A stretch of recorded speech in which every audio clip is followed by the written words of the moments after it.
Olá, pessoal. Sou a professora Dayana, professora de Sociologia do Pré-ENEM Legal. Hoje a nossa aula será sobre direitos sociais no Brasil, uma temática que cai com recorrência no Enem. A gente vai começar contextualizando historicamente os direitos sociais na nossa sociedade e também entender o que são os direitos sociais. Os direitos sociais são aqueles que têm o objetivo de diminuir as vulnerabilidades sociais, garantindo direitos mínimos à sociedade. Assim, é possível proporcionar uma vida digna para todos os cidadãos de um país. Então, o que significa isso? Que são aqueles direitos essenciais para uma pessoa sobreviver numa sociedade, certo? Se eu vivo em uma nação, em uma nação democrática, eu preciso ter direitos políticos, eu preciso ter acesso à saúde, à educação, e tudo isso aí está garantido no Brasil pela nossa Constituição Federal de 1988, que a gente vai já conversar sobre ela. Só que eu quero começar um pouco antes, falando sobre o surgimento desses direitos sociais. A luta pelos direitos sociais por parte da população surgiu de início durante a Revolução Industrial que aconteceu na Europa, no século XVIII e XIX, quando os trabalhadores saíram da zona rural, foram trabalhar nas fábricas da Inglaterra, da França, e lá se depararam com condições de trabalho extremamente precárias. A gente tinha trabalhadores de fábricas essas que usavam como fonte de energia o carvão mineral, trabalhadores que recebiam salários irrisórios, trabalhavam por 16 horas seguidas, sem nenhum tipo de intervalo, em condições completamente insalubres. Muita gente se queimava durante o trabalho, às vezes até morria nessas condições. Então, naquele momento, aqueles trabalhadores perceberam que eles não estavam tendo direito à vida deles.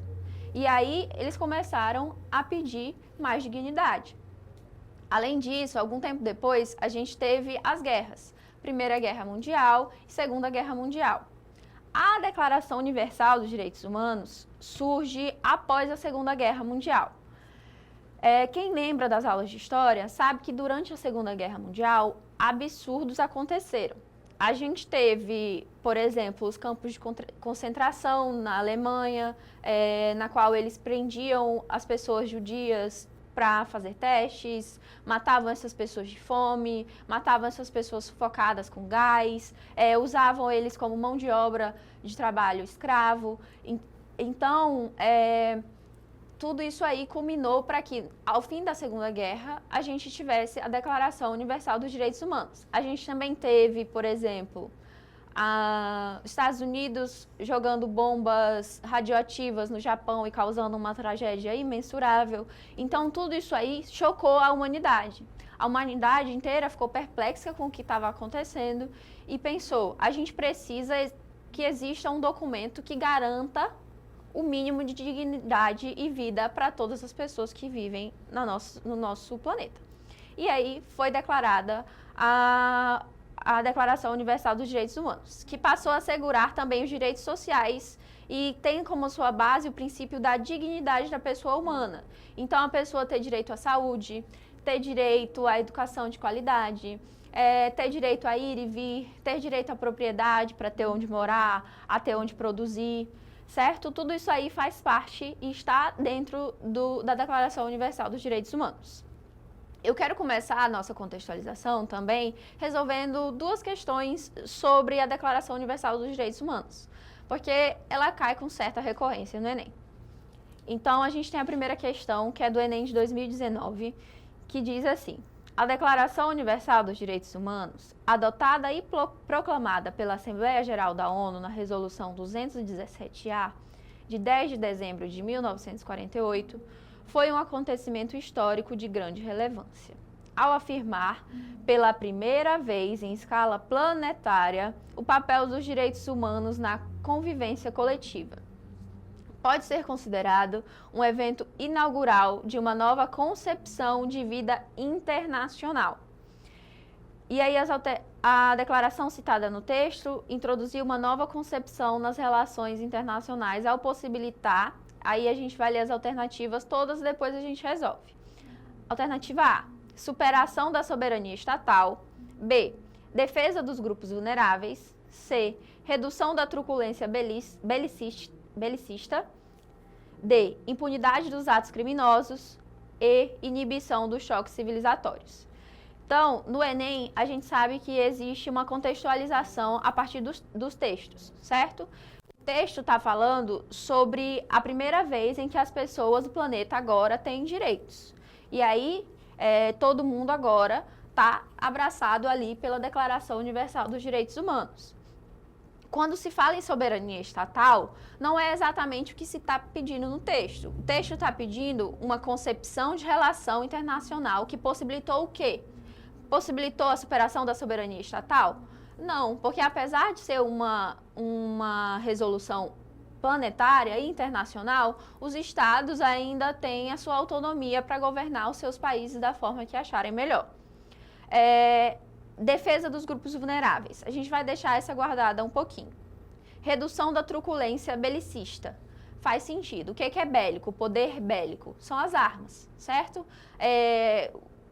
A capacidade que os países, que as nações têm de fabricar, produzir armas. E aí eu estou falando não só dos instrumentos de arma, mas também tanque de guerra, munição, tudo isso aí faz sentido, bombas, certo? Então, essa declaração, ela de fato deu uma regulada na produção e na fabricação bélica. Só que não é o que a questão está pedindo, certo? A questão está pedindo uma nova concepção das relações internacionais. Então, impunidade dos atos criminosos não faz sentido algum com o que a questão está pedindo. Não é sobre isso que os direitos humanos foram declarados naquele momento. Inibição dos choques civilizatórios. Pode fazer um pouco de sentido, só que, novamente, não é o que o comando da questão está pedindo. Essa questão, ela é de história, ela é de sociologia, mas ela é também de interpretação textual, como grande parte das questões do Enem, certo? Porque o texto está falando sobre o papel dos direitos humanos na convivência coletiva, uma concepção nova de vida, e tudo isso culmina que a alternativa correta é a defesa dos grupos vulneráveis. Pela primeira vez, a gente tem um documento que vai fazer, de fato, a defesa dessa população. Quem são esses grupos vulneráveis? As pessoas que estão à margem da sociedade, certo? Naquele momento, quem era? A gente tinha os judeus que tinham acabado de sofrer horrores com a Segunda Guerra Mundial. A gente tem o sul global que estava passando por crises históricas muito grandes. Então, tudo isso aí faz sentido com a contextualização do comando da questão e do texto, certo? Tem que sempre ler o texto nas questões de ciências humanas, não esqueçam disso. E aí, tá aqui a questão correta, defesa dos grupos vulneráveis. E a segunda questão é uma questão mais recente, certo? Eu trouxe uma de 2019 e uma do Enem de 2025, que foi mais recente. Os direitos do homem constituem uma classe variável, como a história destes últimos séculos demonstra o suficientemente. O elenco dos direitos do homem se modificou e continua a se modificar. Com a mudança das condições históricas, ou seja, dos carecimentos e dos interesses das classes no poder, dos meios disponíveis para a realização dos meios, das transformações técnicas, direitos que foram declarados absolutos no final do século XVIII foram submetidos a radicais limitações nas declarações contemporâneas. Direitos que a declaração do século XVIII nem sequer mencionava, como os direitos sociais, são agora proclamados com grande ostentação nas recentes declarações, a era dos direitos. E aí, como alternativa, a gente tem: os argumentos apresentados no texto sustentam que os direitos humanos são variáveis porque os considera como fenômenos importantes, fenômenos espontâneos, conquistas atemporais, convenções coletivas, resquícios religiosos, imposições políticas. E aí, o que o texto está falando? O texto está falando que a declaração do século XVIII tem diferenças com a declaração de agora. Então, não são conquistas atemporais, a gente já descarta a alternativa B.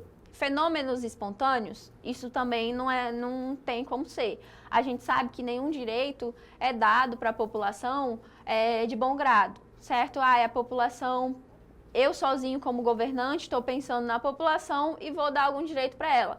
A gente sabe que a Declaração Universal dos Direitos Humanos, a conquista dos direitos trabalhadores lá da galera da Revolução Industrial, tudo isso foram lutas conquistadas pelas pessoas. Então, não pode ser fenômenos espontâneos. Porque, de forma alguma, um governante do nada vai querer sair por aí distribuindo direito para todo mundo. Convenções coletivas, faz sentido, vamos guardar ela. Resquícios religiosos, o texto em nenhum momento fala sobre religião, certo? Imposições políticas, também não se fala em imposição. Está se falando de um contexto histórico, como a gente começou falando lá no início, e como essa questão aborda. O que eram direitos lá no século XVIII não são mais exigências agora. Tanto é que às vezes a gente até esquece. A gente sabe que, por exemplo, os direitos trabalhistas, a gente tem direito a 13º salário, férias remuneradas, licença maternidade, seguro-saúde, seguro-desemprego. Tudo isso aí a gente já tem. A gente não vai ficar pedindo mais eles. O máximo que pode acontecer é esses direitos serem ameaçados e a gente precisar reivindicar que eles sejam mantidos. Mas mesmo assim, a gente luta por esses direitos. Então, essas declarações, elas são convenções coletivas, certo? Porque varia de acordo com o que está acontecendo no mundo naquele momento. Declaração Universal dos Direitos Humanos surgiu como? Depois da Segunda Guerra Mundial. Os direitos trabalhistas da galera da Revolução Industrial surgiu como? Durante a Revolução Industrial, quando o pessoal estava tendo a sua vida não sendo tratada de forma digna. Então, tudo depende do contexto em que aquela situação está acontecendo. Por isso que eu resolvi começar pelo contexto histórico. E aí a gente passa aqui para a alternativa correta, convenções coletivas, e eu trouxe para vocês uma linha do tempo que o Brasil Escola fez para a gente falar sobre as constituições, certo? Porque os direitos civis estão lá garantidos na Constituição. Eu vou pular as primeiras constituições de 24, de 1891, até a gente chegar aqui em 1939, que é quando começa o primeiro governo do Getúlio Vargas e ele dá os direitos trabalhistas para a população brasileira. Dá novamente não, né? Que a gente sabe que esses direitos são conquistados às duras pedras pela população que pede por isso. E aí, logo em seguida, em 37, o Vargas tira a própria Constituição que ele fez, porque chega a era Vargas quando vira uma ditadura. E em 1949, redemocratizou o país e propiciou o voto direto e o pluripartidarismo, ou seja, alguns direitos, como a participação política, ela volta nessa Constituição de 1949. E aí a gente tem a Constituição de 1967, que é a Constituição da ditadura militar. Na ditadura militar, a gente sabe que os direitos sociais foram todos revogados, não é isso? Não existia mais pluripartidarismo, as pessoas não tinham direito ao voto direto, existia censura, então aí todos esses direitos civis foram suspensos. E a gente chega na que cai mais no Enem neste momento, que é a Constituição Cidadã, que é a nossa. Ela foi feita num contexto, lembrem-se, os direitos sociais são adquiridos a partir do contexto, em um contexto pós-ditadura militar.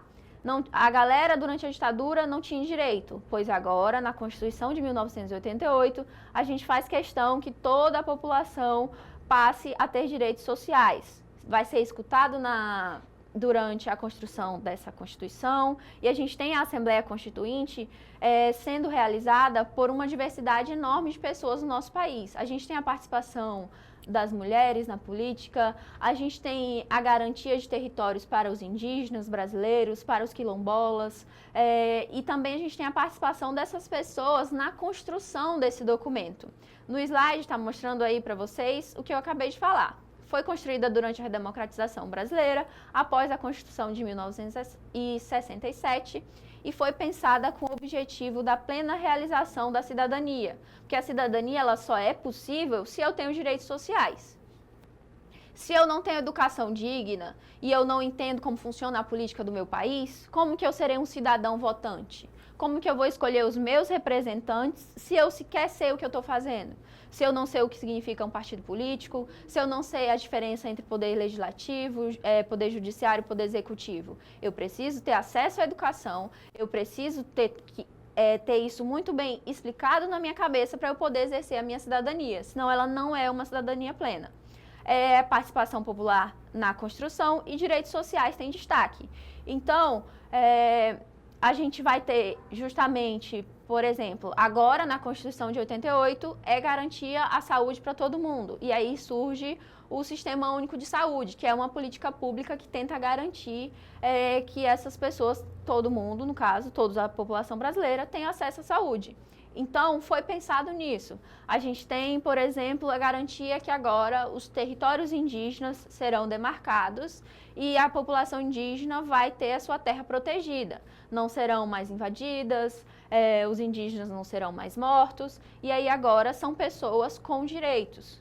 Mesma coisa para os quilombolas, e aí a gente tem voto para todo mundo, que era uma coisa que antigamente isso não poderia acontecer, certo? O voto era reservado para uma certa camada da população e não para todos. E agora a gente vai resolver a questão sobre a Constituição. Porque a gente vai falar sobre, na Constituição, diversos direitos para todo mundo, certo? Então essa questão aqui fala um pouco sobre essa mistura aí, ó. Questão de 2019. O Ministério do Trabalho e Emprego realizou 248 ações fiscais e resgatou um total de 1.590 trabalhadores da situação análoga à de escravo em 2014, em todo o país. A análise do enfrentamento do trabalho em condições análogas à de escravo materializa a efetivação de parcerias inéditas no trato da questão, podendo ser referenciadas ações fiscais realizadas como o Ministério da Defesa, Exército Brasileiro, Instituto Brasileiro do Meio Ambiente e dos Recursos Naturais Renováveis, que é o IBAMA, e o Instituto Chico Mendes de Conservação da Biodiversidade, também conhecido como ICMBio. E aí, as alternativas e comando da questão a estratégia defendida no texto para reduzir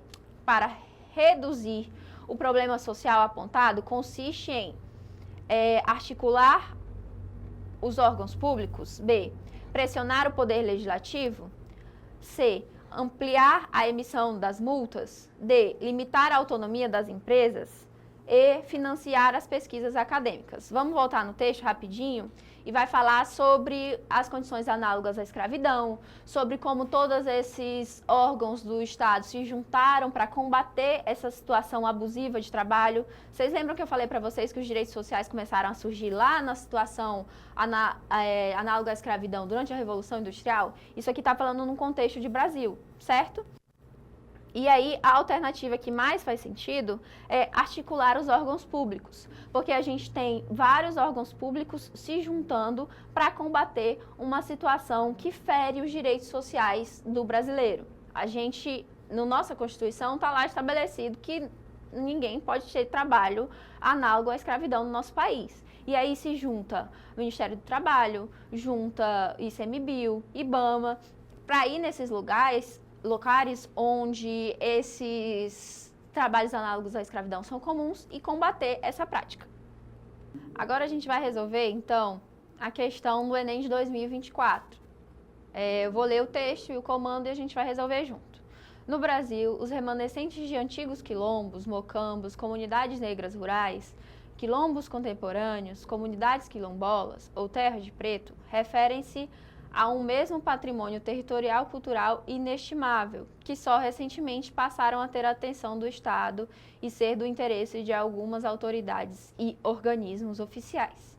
Na esfera de ação do Estado, com a Constituição de 1988, que era justamente sobre o que a gente estava falando agorinha, os espaços mencionados tornaram-se um objeto de iniciativas de planejamento familiar, alternativa A, e não faz sentido algum com o que o texto está falando.